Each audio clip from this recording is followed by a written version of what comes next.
You know that feeling, don't you?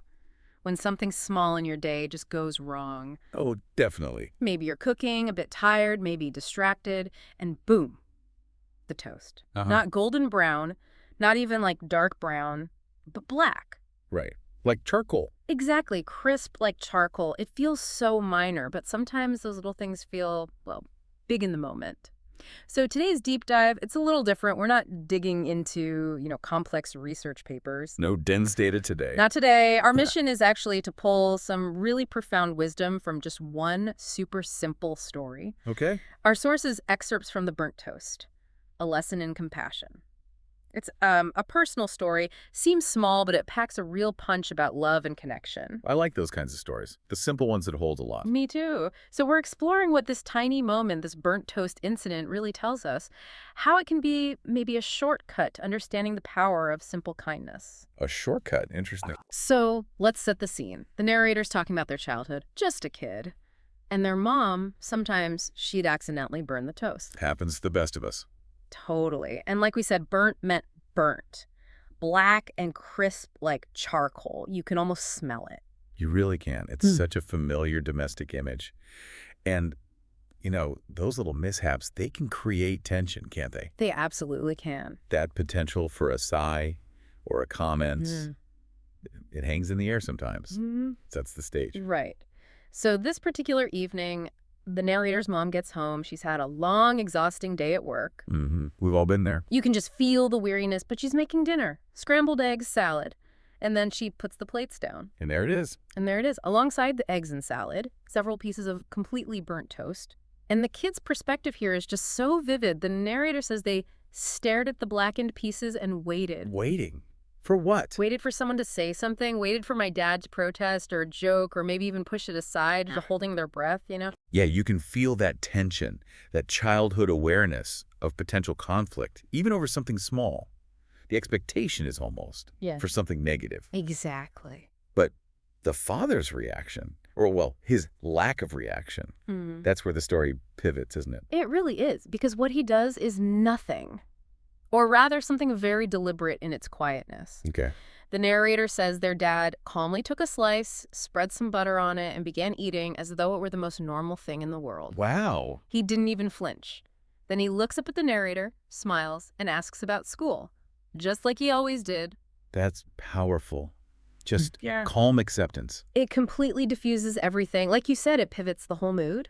It's more than just tolerance, though. It feels like a conscious choice. He's actively setting a tone. Yeah. He's signaling what matters in that house. Yeah. It's not perfect toast. It's peace. It's supporting his wife. Right. That non-reaction speaks volumes about his character, his priorities. It's emotional intelligence in action. Definitely. And the lesson didn't stop there. It continued later, after dinner. Okay. Mom's cleaning up the kitchen, and the narrator overhears her. She quietly apologizes to my dad for burning the toast. That little moment of vulnerability.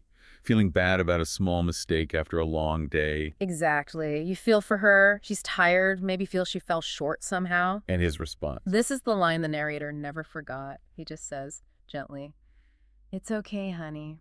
I actually like my toast a little burnt." Oh, wow. Simple, but so kind. So kind. It just lifts the burden right off her. That's a beautiful moment.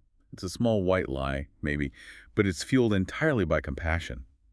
He's protecting her feelings, prioritizing her well-being over, the absolute truth about toast preferences. Yeah. It says so much about their relationship, that deep consideration for each other. And the child, the narrator, is taking all this, and later they're still thinking about it. Still curious. Yeah. So they ask him straight up, "Dad, do you really like burnt toast?" That innocent need to understand. I love that. The kid calling him on it, gently. And this is where the dad turns it into a real teaching moment. He doesn't just brush it off. He explains. He explains, puts his arm around the narrator and says, "Your mom had a tough day. She was tired. Acknowledging her reality. And a little burnt toast never hurt anyone." Yeah. And then the crucial part. But harsh words can. Oof. That hits hard, doesn't It it? really does. So simple, so true. That's the core right there. The contrast. The physical thing, burnt toast, is temporary, basically meaningless. But words, harsh words, they wound. They last. Yeah. He's teaching the weight of our reactions, that how we respond to mistakes matters far more than the mistakes themselves. It's about seeing the person, not just the error. And he didn't stop there. He broadened it out, made it universal. How so? He said, son, life is full of imperfect things and imperfect people. True. Nobody's perfect. Not your mom, not me, not even you. We all make mistakes. Yeah. What matters, he said, is learning how to accept those mistakes and choosing to respond with kindness and patience. That's such a vital life lesson. Accepting imperfection in ourselves and others. It frees us up. How do you mean? Well, it counters that damaging perfectionism we often see. When we accept that mistakes happen, that people are imperfect, we build resilience in relationships. We create space for grace. Grace. That's a good word for it. Kindness and patience become the tools, not judgment and criticism. It strengthens bonds instead of weakening them. And what I found really touching was his own humility. He don't pretend to be perfect himself. Oh, what did he say? He said, I'm not good at a lot of things. I forget dates. I leave socks lying around. I can't fix everything the way other dads might. Wow, okay. That's really disarming. Isn't it? By admitting his own flaws, he makes the lesson so much more real, more authentic. He's not lecturing from on high. He's saying, look, I mess up too. We all do. This is how we deal with it kindly. Exactly. It makes the compassion he showed seem less like sainthood and more like a practice choice. A practice. Yes, it's about practicing compassion, starting with yourself and extending it outwards. That shared humanity makes the lesson stick. And then he summed it all up. The core principle for everything. Which was? If you want a happy home, a peaceful life, a strong relationship, learn to accept the flaws in the people you love. Learn to embrace what makes them human. Embrace what makes them human. That's powerful. Not just tolerate flaws, but embrace the whole person. Right. Because trying to build a relationship on perfection, it's just impossible. It's too fragile. But embracing the whole messy, wonderful, imperfect reality of someone that creates real connection. A safer space. Exactly. Psychological safety. Knowing you can mess up, you can be flawed and still be loved and accepted. Yeah. That's the bedrock of strong relationships. So that night, the narrator's lying in bed, not thinking about the toast anymore. Thinking about the dad's words. Yeah. Realizing he didn't just eat burnt toast to protect my mom's feelings. He taught me what love really looks like. And that's the shift, isn't it? From a protective act to an instructional one. Defining love not by grand gestures, but by these quiet, everyday choices. Which leads to what the narrator calls the burnt toast rule. Okay, the burnt toast rule. I like it. They say, we often think love is the big stuff, flowers, gifts, anniversaries. The highlight reel. Right. But they conclude, more often, love is quiet. It's choosing not to criticize when you could. It's choosing grace over judgment. It's choosing to eat the burnt toast. That nails it. It's those small, consistent acts of grace. They build the foundation. Grand gestures are nice, sure, but if the day-to-day is filled with sighs and criticism... I don't mean as much. Exactly. The quiet choice not to criticize, to offer understanding instead. That builds trust and intimacy in a way that big, occasional events just can't. It's the accumulation of kindness. And for the narrator, this one memory, this one lesson, it really stuck. You can see how it would. They say, as I've grown older, I've seen how this one moment shaped how I treat people, especially those closest to me.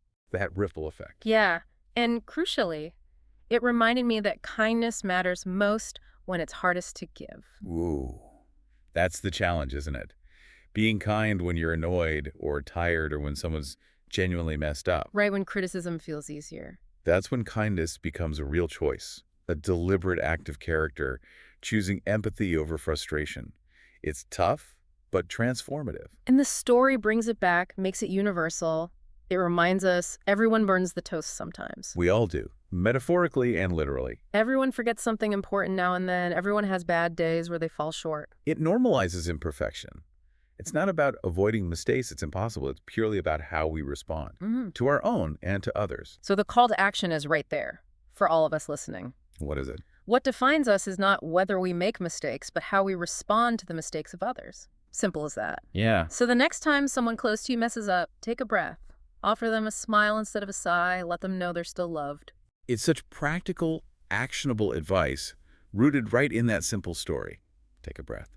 Choose the smile.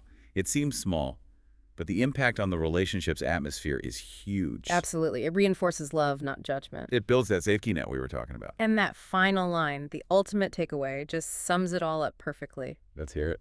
Because the truth is, burnt toast never ruined a dinner, but harsh words, they can ruin a heart. Wow. Yeah, that lands. The profound difference between a trivial inconvenience and real emotional harm. Doesn't it It's just? so simple, so clear, and so deeply true.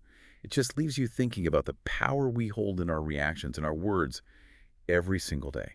Choose wisely. What a story. So simple, but wow, the depth there, this deep dive into the burnt toast, it really hammers home that lesson, doesn't it? The quiet power of compassion, of patience, of choosing grace. It really does. Sometimes the biggest lessons come in the small eye packages. Exactly. And sometimes getting well informed quickly just means finding these simple stories that distill huge truths. This one gives us such a clear path to, well, happier lives and stronger relationships Just by remembering the burnt toast. just by remembering the burnt toast and Hmm. choosing kindness. So here's something for you to think about this week, a final thought to carry with you. Okay. What's one burnt toast moment, maybe a small mistake someone makes, a minor annoyance that you can approach Yeah. differently, where you can consciously choose that smile, that understanding instead of a sigh or a sharp word, Hmm. and just consider what ripple effect might that one small, compassionate choice have on your relationships this week?